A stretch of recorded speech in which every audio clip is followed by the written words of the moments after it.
Ito nga pala yung dati kong mga gamit, mga body. Yan o. Itong barbell ay ginawa ko ito ay July 19, 2014. Ito 2013 ko ito ginawa. Saka yan 2013 din ito mga ito. Yan, dyan ako nagsimula.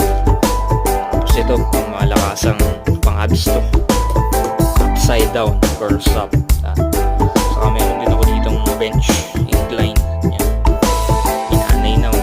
Tapos ito pang abs ko din ito dati. May dalawang hawakan. Saka may naka-rolling yan dito.